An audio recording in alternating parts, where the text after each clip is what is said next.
There are several Georgia Bulldog position groups that I think could be the best in college football. And I'm going to talk about one of them in today's video. Of course, you could talk about the quarterback position group maybe being the best in college football with Carson Beck and Gunnar Stockton, and maybe Jaden Rashada, who could be transferring to Georgia in the next week or two before the transfer portal closes. Definitely got to keep an eye on. You could talk about the offensive line. I think that group is the best among college football. And you could probably make the case for tight end as well, with that group being the best tight end group in college football. But the group I want to talk about specifically today is Georgia's linebacker group. Every year, Georgia has one of the best, if not the best, linebacking core across college football. And recently, they've had two linebackers, Roquan Smith and Nakobe Dean, win the Butkus Award, right, for the best linebacker in college football. And it could happen again this year, but I'm going to break down inside linebackers, outside linebackers, what you should expect from Georgia's entire linebacking core, which guys could step up and have a breakout second year. We're going to talk about all of it. But first, let's talk about the inside linebackers, right? That's Glenn Schumann's baby. He is the best defensive coordinator, in my opinion, in college football. I think he's proved that with the guys that he's developed, the number of championships he's won as Georgia's defensive coordinator, co-defensive coordinator, linebackers coach, whatever.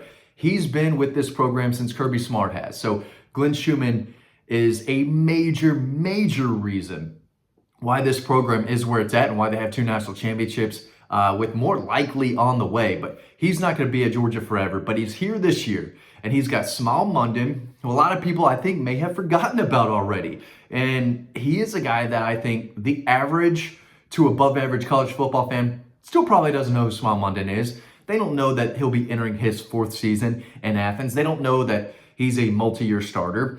And they don't know that he has been dealing with some injuries, right? Didn't finish last year the way he wanted to, missed the Orange Bowl, missed the entirety of spring practice. I saw him down on the field prior to G-Day. Dude looks like he's 30 years old. I mean that in a good way. He's got the 5 o'clock shadow going on with the mustache, and he just looks like he's been there for a while. But I covered him in high school, and he didn't look like a 17-year-old either in high school. He looked like he was 25 at that point. But he is one of the better linebackers when healthy, not only in the SEC, but across college football. So when he's healthy, Small Munden is about as good as it gets at middle linebacker across the conference, especially when you talk about the veteran experience and the productivity that he's already had. But talk about Small Munden. CJ Allen is the guy that everyone is talking about. Now, could he be the next Roquan Smith, the next Nakobe Dean?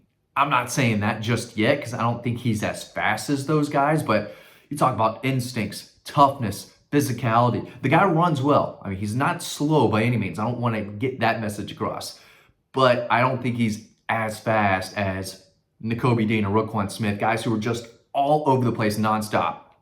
Could he be the third best Georgia linebacker that we've seen come through the program recently? I think he could. Does he have first round potential? Absolutely. I think he's going to have a monster year this year. The guy's a thumper. He runs, he hits, he's physical, but he knows where he's supposed to be. The more he continues to learn the playbook, which he's done a great job. He's been in the program for almost a year and a half now, right? So he knows what he's doing, and I think all of college football, they're all going to know who CJ Allen is.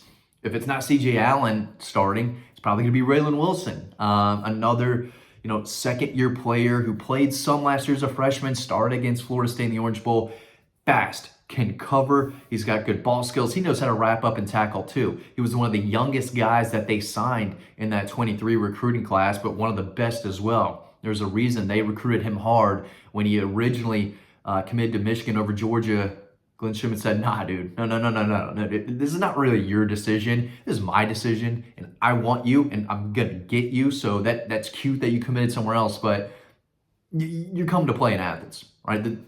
That's just how it is. That's how the conversation went. And of course, they got him. And so you're talking about 3 really good inside linebackers and then 2 dogs behind him. Chris Cole, Justin Williams. We saw them at G-Day. Chris Cole almost had a tipped interception, return for a touchdown. Justin Williams was all over the place when he was in there.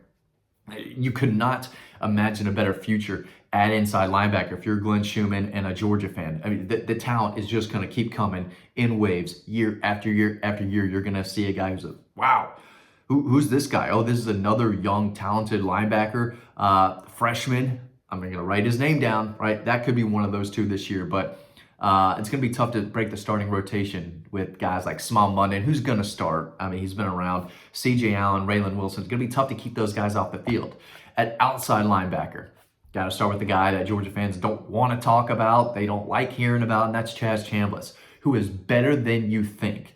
Every time he does not set the edge, every time he does not get off a block, getting after the quarterback, people remember that, and they say, well, Chaz Chambliss can't play. Why is he out there? Now, they may just be looking at him physically, what he looks like, along with his height and his length. And no, he doesn't have elite measurables. He doesn't look like Leonard Floyd, the long, athletic, lean, explosive pass rusher. The guy knows what he's doing, for sure. He knows how to attack the quarterback. But when he doesn't, people just assume, why is this guy out there, right? I mean, trigger warning, he's going to play this year, okay? If you don't like Chaz Chambliss, that's too bad. Get used to seeing him. But there are other young, talented outside linebacking pass rushers who are going to see the field this year. I think Damon Wilson is one guy who is excited to take that second step. Gabe Harris, Sam Mpemba, none of those guys have entered the transfer portal yet. I think if there's one who could, it might be Sam Mpemba. But that's becoming a crowded room. Now, they didn't really take a true edge defender in last year's class. It took Chris Jones, who can play inside, can play outside. And I guess they could add another pass rusher through the portal if they wanted to, if it's the right guy. But I think you're seeing Chaz Chambliss on one side, maybe Michael Williams in certain positions. Again, a lot of this depends on the down and distance, what the offense is doing. Glenn Schumann, Kirby Smart, they've got a plan for everything. So it's not going to be a basic, base formation all the time. Sometimes they could have two linebackers, both middle linebackers, and that's it. Maybe play Michael Williams at the outside linebacker edge position, or you could have two inside linebackers and two outside linebackers on the field at the same time, right? They're so versatile the way they mix it up and mix and match depending on what the offense is doing. So right now, they just have a lot of guys. I haven't even brought up Jalen Walker yet. Jalen Walker might be one of the best players on the team, but he still hasn't been able to be a three-down type of guy. But we've seen him play inside, play outside. He's explosive. I mean, the dude looks like the Hulk. He's a guy you want to see out there on the field. He's one of the best pass rushers on the team. I think he may have led the team, or at least had a share of the team lead in sacks last year. So while you're not going to see him out there every down, every play, I think you're going to see more of him next year. So whether they need him more at a middle linebacker, at outside linebacker, whatever the case may be, you're going to see number 11 out there. This is year 3, and he was a highly recruited kid that they loved out of high school. He's mentally tough. He's physically tough.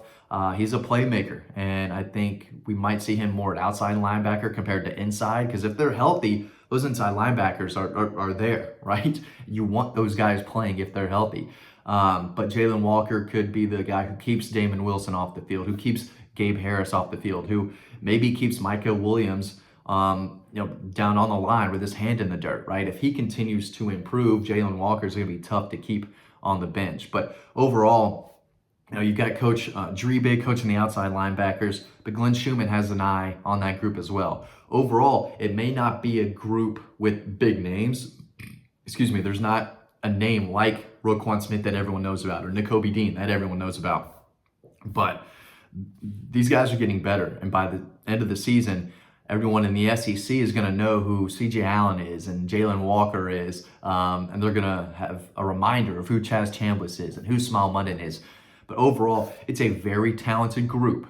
Now, it may be a group that people don't know yet, and I think casual college football fans who try to talk college football will maybe look at Georgia and say, well, I can't name any of their linebackers. I can't name any of their defensive linemen, their defensive backs. They could take a step back next year. No, it's not going to happen. These linebackers are legit. They're very good, and I think at least 2, maybe 3 of them, whether they're inside or outside, could have a monster breakout season this fall. But it's going to be tough to run on these guys. It's going to be tough to throw on to the tight ends when Raylan Wilson and C.J. Allen are trying to cover those tight ends in the middle of the field. those guys know what they're doing in coverage. They can tackle, but they can cover as well and make a play on the football. So it's a very talented group, and a group that I'm very excited to watch this year, because both inside and outside, I think they're going to create a lot of havoc this year for Kirby Smart and the Dogs. Thanks for watching this video. As always, really appreciate it.